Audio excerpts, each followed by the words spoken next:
You wake up, check your bank account, and for a second, you just stare at the number. Not because it's shocking, not because something crazy happened, but because it's just lower than it should be. Like you're working. You're earning more than you did in your 20s. You're not out here buying luxury cars or going on vacations every month. So where is your money going? And more importantly, why does it feel like no matter how much you make, you're not actually getting ahead? If that thought has crossed your mind even once, this video is for you. Introduction. My name is Fred, and I spend way too much time thinking about money habits and wealth building. If you're someone who feels like you should be saving more but somehow never do, make sure to hit the subscribe button and give this video a thumbs up if this helps you out. Because today we're breaking down something that almost nobody talks about clearly. The small money mistakes that quietly keep people stuck in their 30s. Not the obvious ones, not the stop buying coffee advice. I'm talking about the invisible patterns that slowly drain your income, kill your momentum, and make you feel like you're doing everything right, when you're actually not. Section 1. The real problem. Here's the thing. Most people in their 30s don't have a money problem, they have a behavior problem.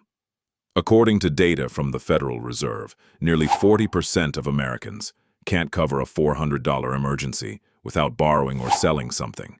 Now think about that. These aren't teenagers. These are adults, many in their 30s and 40s, earning, working, living normal lives. So what's going on? Here's what most people don't realize. You don't go broke because of one big mistake. You go broke because of hundreds of small ones, repeated consistently over time.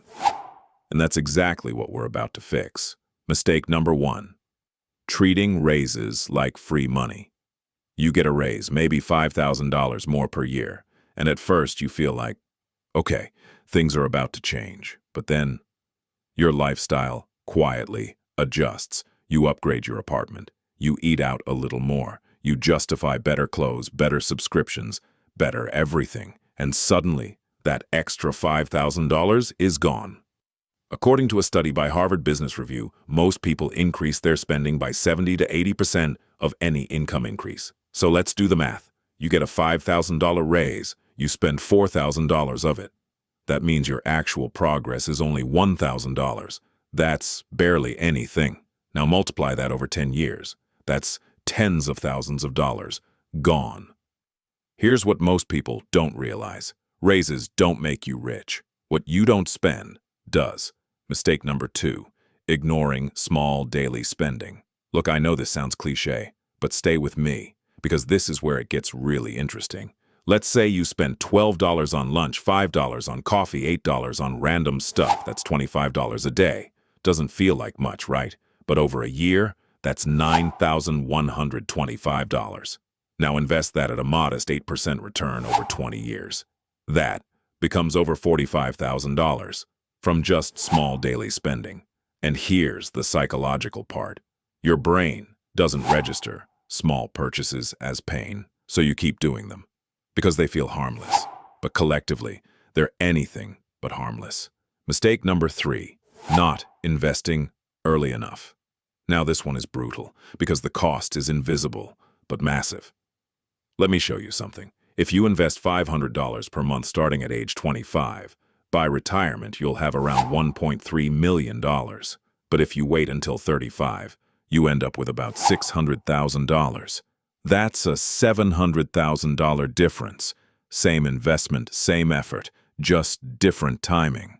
Now, you might be thinking, okay, but I didn't know better in my 20s. Exactly, and that's why your 30s matter even more. Because every year you delay now costs you exponentially more later.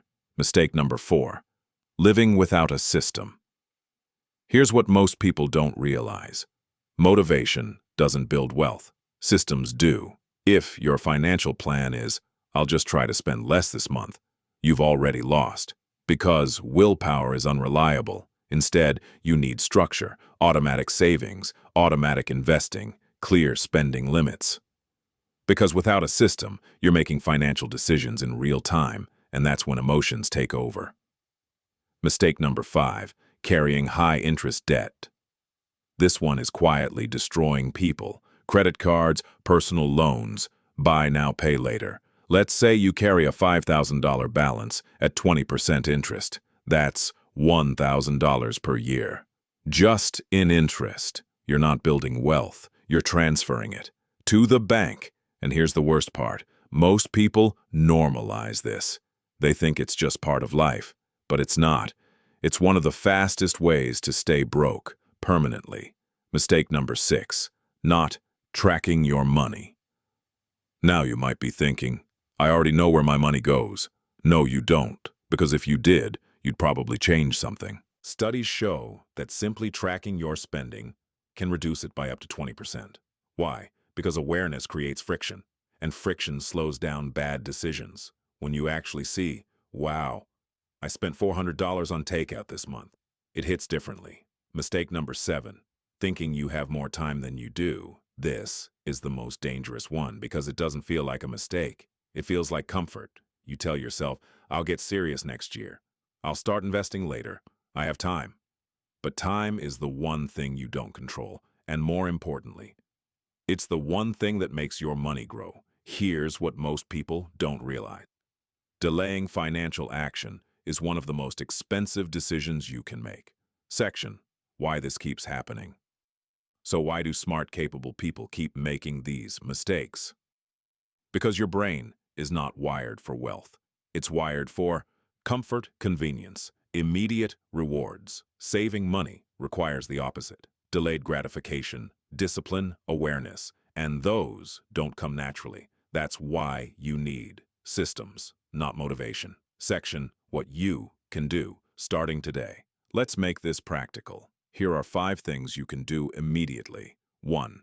Automate your savings. Set up automatic transfers the moment you get paid. 2. Track every dollar for 30 days. No guessing, just data. 3.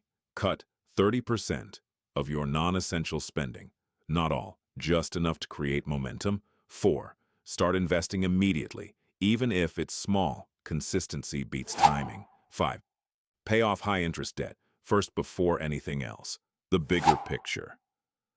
Here's what most people don't realize. Wealth isn't built by doing something extreme. It's built by not leaking money every day, because every dollar you keep is a dollar that can grow. And growth is where everything changes. Closing motivation. Look, no one really teaches you this. You figure it out through mistakes, through frustration, through moments where you look at your bank account and think, I should be further ahead than this. But now you understand something most people don't, and once you see these patterns, you can't unsee them. Call to action. So if this video made you rethink your habits even a little, subscribe to Growth Money Mind. Because this channel is all about helping you build wealth in a way that actually makes sense. No fluff, no unrealistic advice, just real strategies that work. And I'll see you in the next video.